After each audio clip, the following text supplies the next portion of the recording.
Our countdown to tip-off is winding down. We are headed toward the conclusion. Today's stop is Magnolia, and we get to visit with the head men's basketball, the Southern Arkansas Mule Riders, Coach Andy Sharpe in his 9th season with the program. Coach, let's just go ahead and go with the lead right here. You all are at the top of the Eastern Division according to the preseason coaches poll.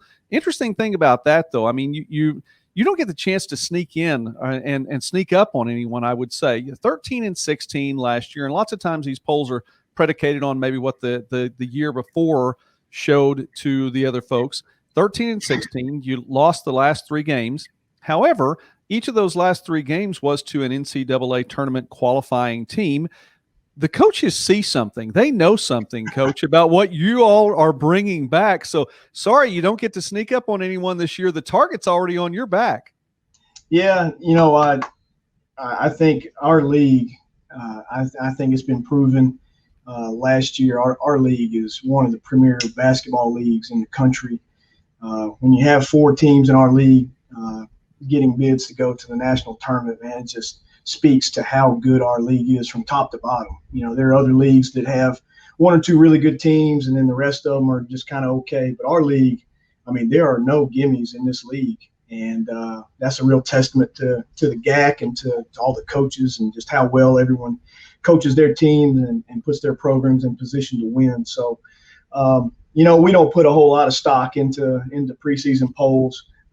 If the preseason poll if they're ever awarded an at-large bid to the NCAA tournament, then we'll put some stock into it. But as of right now, we have some good pieces returning. I think maybe that's what some of the other coaches in the league see. We have three really good all-league guys, in my opinion, in Aaron Lucas and Devontae Brooks and Jalen Brooks. And I think the conversation obviously starts with those 3 guys coming back into the mix. I think it does. So let's go ahead and start that conversation there. I mean, you look at Aaron and Devontae in particular, coming back as seniors, and their names are all over the Southern Arkansas record books. I mean, just what they've been able to do coming into this season, and they're just going to go high. Well, you can't go higher than number 1. They are at the top of some of the lists, but they're just going to keep moving up there, and Jalen as well. So talk about what they bring back. Yeah, starting with Aaron and Devontae, those guys came in together as true freshmen. And 4 years ago, we made a decision that we were not going to be just a transfer school, that we were going to try to have a good, healthy mix of high school kids and transfers. And in this class, Aaron and Devontae and Trey Davis and Charlie Thomas, those guys have been together for 4 and 5 years now. And we obviously expect a lot of things out of Aaron and Devontae. Devontae led the league in rebounding, and Aaron, in my opinion, is the fastest guy from end to end in our league. Played over 1,000 minutes last year. So just from a pure, that they just have all the experience in the world to I think be ready for this challenge this year. There's a lot of uncertainty, obviously, with how many games we're going to play, if we play, and all that. But those guys have been through the fire. So I think those 2, and then you add Jalen. Jalen's a junior stretch 4 type of kid, and might be one of the toughest kids in the league as far as a mismatch goes. He's just can play inside, can play outside, can really rebound the ball. So those 3 guys are really going to make us go. And then we had some other kids that are in the mix. Charlie Thomas, I mentioned, is a 5th-year guy. He's been in this program for 5 years, and unfortunately, he had some health issues last year and wasn't able to be at full strength. And finally feel like he's starting to round the corner now and be healthy again. And had a couple of kids redshirting last year that are going to be in uniform this year that we think are going to be the next group of guys that are in the program for 4 years, 5 years. And Connor Harvey, an Arkansas kid from Mena, really, really shoots it well. And then Logan Bradley, of Boonville, Arkansas, 6'8", really big body, really skilled, high-level skill, can really shoot it for a big. And then I'd be remiss not to mention Dodge Brown, was a true freshman for us last year. Dad is a high school coach in Texas, so a coach's kid, gym rat, just just has an attitude that he's going to try and get better every day. He's coming full bore at you, not going to mince any words. He's competing every day and has something to prove. And of anybody returning, I think all of our guys have made a step, but Dodge has probably made the biggest step from year one to year two. And I think is ready for a little bigger role next year, can play on the ball and off the ball. So really feel good about what we have coming back, because those guys were in the fire a lot last year. Last year was just such a tough year for us from the perspective of wins and losses. Coming off of a really good year the year before, where we won 19 games and got the program's first national ranking and things like that. And then going into last year, just really stumbled. We lost 8 games by 5 points or fewer. And any coach would tell you that's enough to make you want to pull your hair out. When you lose those close games and you're in games and have a chance to win, and you don't pull it out, it just really becomes kind of a taxing year. And was really proud of how resilient our guys were to string together some big wins down the stretch of the year to get ourselves back in the tournament. That one week we beat SNU, Oklahoma Baptist, and East Central all in the same week. And I have a lot of respect for all 3 of those coaches and programs, and really put ourselves in a position to get back into the tournament last year. So hopefully going forward this year, we're ready to take another step, and those expectations are high, and we like them like that. Well, getting back to the tournament, that's the big deal. And once you get there, I mean, anything can happen from that point. But the league was definitely stacked. It looks to be that way again this year. And I appreciate you mentioning even those freshmen coming back. That was one thing that stands out to me. You do have some transfers, and I'd like you to get to address that too really quickly. I appreciate the 4-year players in that, but even the freshmen you have technically have some experience because they're redshirt freshmen. I mean, they've been a part of your haven't seen the court time yet, but they've been a part of your program. So you really are bringing back a lot of players that are familiar with what you want them to do and who you want them to be. And so it looks like it's set up for a good year for this year. I mentioned those transfer players as well, some juniors coming in.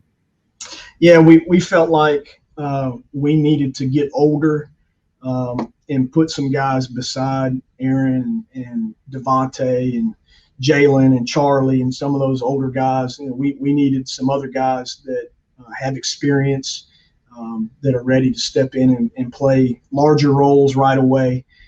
So we went out and signed 4 transfers, and 2 of those transfers are actually guys we recruited a little bit out of high school. So had some prior relationships with them, ended up going JUCO.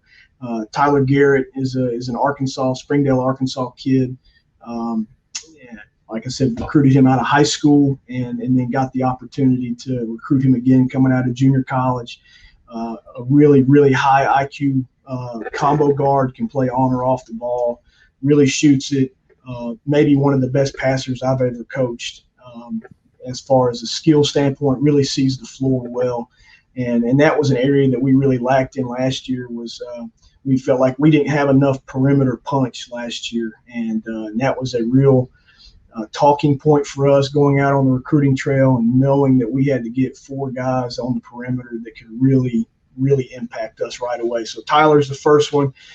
Then Blake Rogers is out of Starkville, Mississippi, played at Jones Junior College in Mississippi. Really, really high-level shooter, big body guard, can put it on the ground, can get his own, really, really shoots it well. Played for a great program there at Jones, was really coached hard, and I, you have to have some toughness to play for me. So was really pleased to get Blake. And then we went after a guy with some size that could play kind of the 3 and the 4 in Victor Iriri. Is from San Diego City Community College, but he's a Houston, Texas kid, a 6'5" guy that can really stretch it out, really skilled offensively. And then Chris Weiss is the 4th and final transfer that we signed, the kid we recruited a little bit out of high school in Texas, and then recruited him again leaving junior college. A really bouncy, athletic, fast twitch, 6'5", really shoots it, has really added some things to his game. So those 4 guys, we're expecting major things from this year. And then I think if those guys can really step up with a bigger role and impact us to go along with Aaron and Devontae and Jalen. We feel like the guys that were playing some big minutes last year maybe move into more of a role player type of role for us and can really, really be impactful in those positions for us. Guys like Trey Davis and Jesse Davis, Charlie, Trent Ivy, some other guys that played some big minutes for us, but maybe just weren't quite ready and able to give us the consistent offensive firepower we needed and need this year. We feel like our defense really speaks for itself. Year in and year out, we're going to be at the top of the league in defense, and we expect to be one of the best defensive teams in the country every year.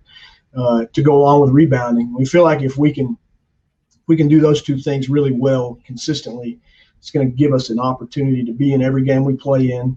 And as you see last year, we were in almost every single game and lost a lot of close games, and we just didn't quite have the offensive firepower to hang with some of those guys like Henderson State was really good offensively, Oklahoma Baptist. All those national tournament teams are really, really good and just put a lot of pressure on you defensively to – if you can't score with them at times, you're having to get a stop every possession. And now going into this year, we feel like offensively we have the firepower that we need to put with our defense, and hopefully that translates to winning a lot of those close games that we lost last year, and maybe we can string together some things this year and get something done.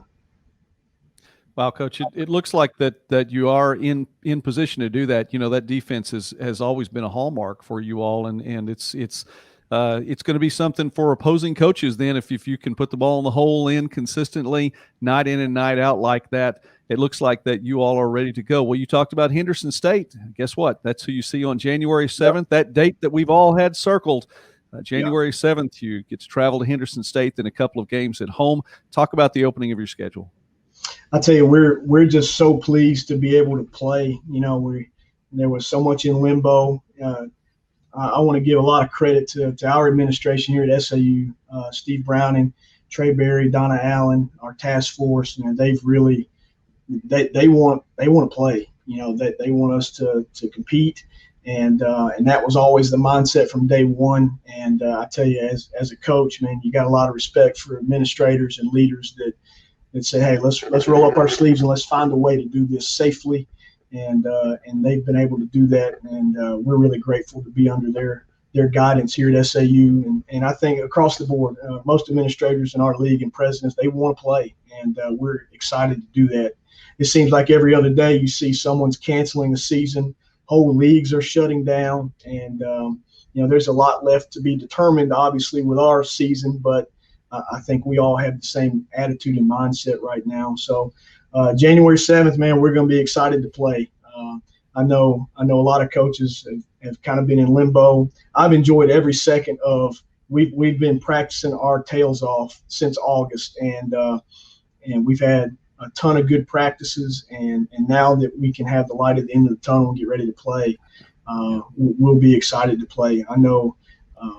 We're not going to take anything for granted this year because it can all be gone. And so I know everyone in the league is going to be excited to play, and hopefully that translates to good basketball. I know everybody will be a little rusty with not having scrimmaged or anything like that against anyone else. So we'll be at least excited not to beat each other up every day. Maybe we can beat someone else up a little bit. I understand. Well, we are looking forward to seeing the Mule Riders take the court as well as all the teams in the Great American Conference. January 7th is that tip-off day. The Mule Riders from Southern Arkansas picked at the top of the GAC Eastern Division in men's basketball, according to the preseason coaches poll. Coach Andy Sharpe, thank you so much, sir, for taking time with us today. Success to you all this season, and thanks as we counted down to tip-off here in the GAC. All right, man. Appreciate it, Joey.